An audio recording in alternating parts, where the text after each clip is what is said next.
11th English medium. अब तक हम वेक्टर का एडिशन देख चुके थे पैरेललोग्राम मेथड से। अब उसको रिवाइज करके आगे बढ़ते हैं।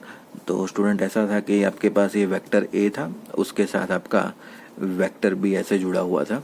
तो आपको पता है कि वेक्टर एडिशन करने के लिए या फिर एंगल बिटवीन टू वेक्टर्स निकालने के लिए आपको दोनों वेक्टर की टेल को कनेक्ट करना पड़ता है। ए और बी का जो रिजल्टेंट वेक्टर आया था इन दोनों के बीच में यहाँ कहीं आ रहा था।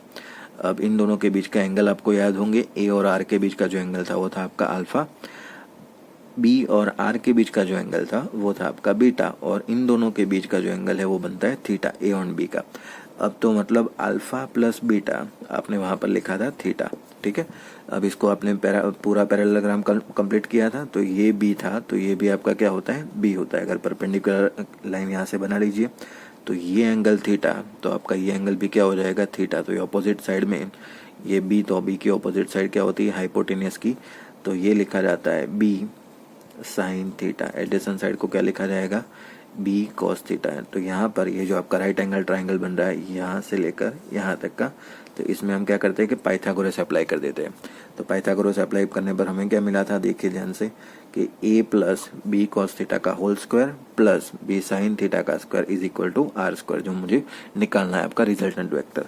तो are square is equal to लिखा गया था a plus B cos theta का whole square plus B sine theta का स्क्वायर, ऐसे पूरा लिखा गया था। अब इसको सॉल्व कर देते हैं, एक्सपांड करेंगे पूरा इसको, तो a square plus 2ab cos theta plus b square cos square theta plus b square sine square theta. तो are square is equal to, चलिए तो are square is equal to लिखा जाएगा, इसमें से देखो b square cos square theta, b square sine square theta, इसमें से क्या कॉमन निकलेगा, आपका बी स्क्वायर कॉमन निकल जाएगा। तो a square plus b square plus 2ab cos theta है ना, बी स्क्वायर कॉमन निकलेगा, और आपको एक प्रॉपर्टी पता है cos square plus sine square क्या होता है, आपका 1 होता है। चलिए ये आर स्क्वायर है तो सामने स्क्वायर रूट निकाल देंगे, तो आर इज इक्वल टू लिखा जाएगा under root a square plus b square plus 2ab cos theta, ठीक है। यहाँ तक हमने पढ़ लिया था। ये रिवीजन इसलिए करवा दिया क्योंकि हम आगे पढ़ना है आज। तो अगर मान लो कि यहाँ से आपको अल्फा पूछ ले, तो आपको ऐसा लिख देंगे tan alpha is equal to, है ना, ये ट्राइंगल में tan थीटा होता है क्या, ऑपोजिट डिवाइड बाई एडजेसेंट। तो ऑपोजिट साइड कौन सी है आपकी, b sine theta divide by, यहाँ पर लिखा जाएगा ये ट्राइंगल है राइट एंगल में, तो एडजेसेंट साइड आपकी कौन सी है यहाँ पर, a plus B cos theta, तो ये हो गया आपका tan अल्फा, ठीक है। वैसे अगर मान लो कि आपको tan बीटा फाइंड करना है ना, किसी क्वेश्चन में ऐसा पूछ ले, तो बीटा निकालने के लिए क्या करना है, यही ट्राइंगल, ये वाला सारी मेथड हम फिर से करते हैं, देखो है ना, जस्ट हम tan बीटा निकालने के लिए, तो a के बदले में क्या लेता हूँ, यहाँ पर b ले लेता हूँ, सामने की साइड ये दूसरा वेक्टर जो है उसको नाम देते हैं a, फिर बनाते हैं हम यहाँ पर रिजल्टेंट वेक्टर आपका, तो ये r है। अब आपको पता है b और r के बीच का जो एंगल है वो बीटा है, ये है आपका अल्फा, ठीक है। तो आप बना लीजिए पैरेललोग्राम, तो वैसे ही सेम आंसर आएगा, जैसे आप इसको रिजोल्व किया वैसे ही अगर आप इसको करोगे तो भी वही आंसर आएगा। लेकिन हमें क्या निकालना है, यहाँ पर tan बीटा निकालना है। तो ये साइड आपकी a है, तो यहाँ वाली भी साइड आपकी कितनी हो जाएगी, a हो जाएगी, है ना। तो ये पूरा एंगल थीटा है, तो ये भी एंगल कितना हो जाएगा आपका, थीटा। तो सामने वाला आपको पता है क्या लिखा जाएगा, a sine theta, adjacent side जो है आपकी वो लिखी जाएगी a कॉस थीटा। तो ये जो पूरी साइड है ट्राइंगल में, तो b plus a cos theta, तो लिखा जाएगा tan beta is equal to opposite, opposite मतलब a sine theta divide by b plus a cos theta. चलिए तो आपको tan अल्फा और tan बीटा निकालने का तरीका आपको समझ में आ गया, और रिजल्टेंट वेक्टर कैसे निकाला जाए वो भी हमने समझ लिया। चलिए तो एक न्यूमेरिकल से देखते हैं कि दो वेक्टर का एडिशन कैसे होता है। एग्जाम्पल देखते हैं, एग्जाम्पल नंबर 1।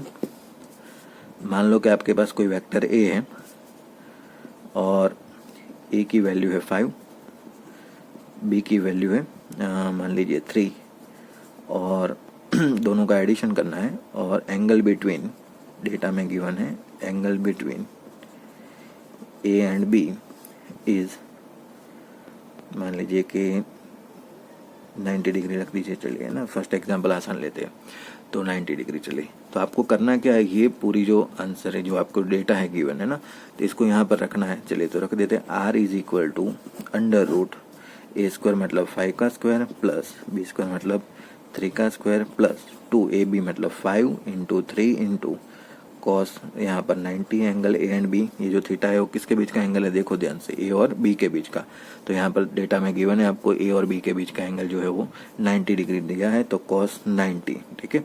तो चलिए कॉस 90 की वैल्यू क्या होती है आप सबको पता है स्टूडेंट, कॉस 90 की वैल्यू होती है 0। तो मतलब ये पूरा टर्म आपका पीछे वाला क्या हो जाएगा, 0 हो जाएगा। तो अंडर रूट लिखा जाएगा 5 का स्क्वायर प्लस 3 का स्क्वायर, 5 का स्क्वायर होता है 25 प्लस 3 का स्क्वायर हो जाएगा 9। इन दोनों को अगर जोड़ दिया जाए तो आपका आंसर आएगा अंडर रूट 34 ना। तो आपका रिजल्टेंट वेक्टर कितना आ गया, अंडर रूट 34। चलिए स्टूडेंट एक और एग्जांपल देखते हैं, क्वेश्चन नंबर 2।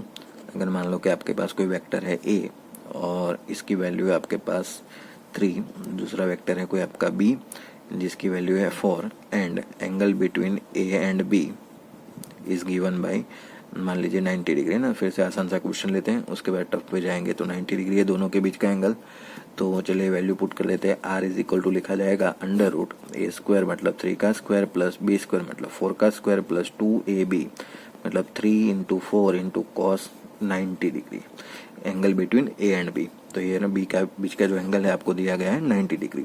तो चलिए वैल्यू पुट कर देते हैं, आप कॉस 90 हो जाएगा 0, मतलब ये पूरा टर्म आपका हो जाएगा 0। तो अंडर रूट बचेगा आपका 3 स्क्वायर प्लस 4 स्क्वायर, 3 का स्क्वायर हो जाएगा आपका 9, 4 का स्क्वायर हो जाएगा आपका 16, और दोनों को मिला लीजिए तो अंडर रूट 25 और स्क्वायर रूट ऑफ 25 सबको बताया आंसर आता है 5। तो रिजल्टेंट वेक्टर आपका हो गया 5। मैंने आपको बताया था स्टूडेंट कि यहाँ पर जो आप नॉर्मल एडिशन करते हैं वो वेक्टर एडिशन से अलग है ना। देखो 3 + 4 है ना 7 होता है, लेकिन अगर वेक्टर इन दोनों को जोड़ा जाए तो आपका आंसर तो 5 आ गया।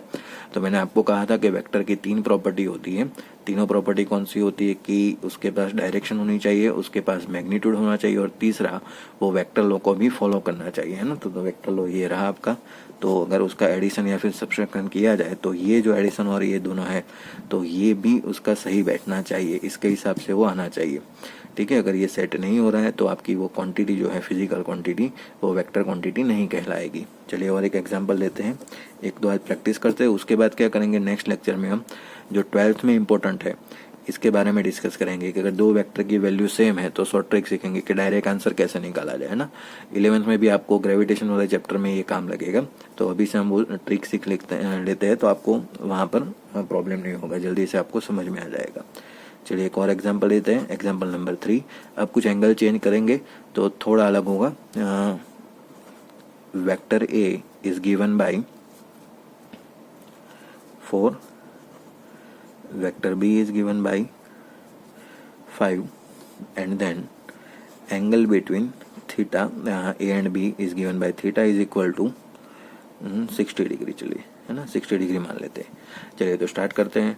आप सबको पता है r इज इक्वल टू लिखा जाएगा under root a square plus b square plus 2ab cos theta. तो a का स्क्वायर मतलब यहाँ पर 4 का स्क्वायर प्लस b का स्क्वायर मतलब 5 का स्क्वायर प्लस 2ab मतलब 4 इंटू 5 cos थीटा मतलब पीछे लिखा जाएगा cos 60।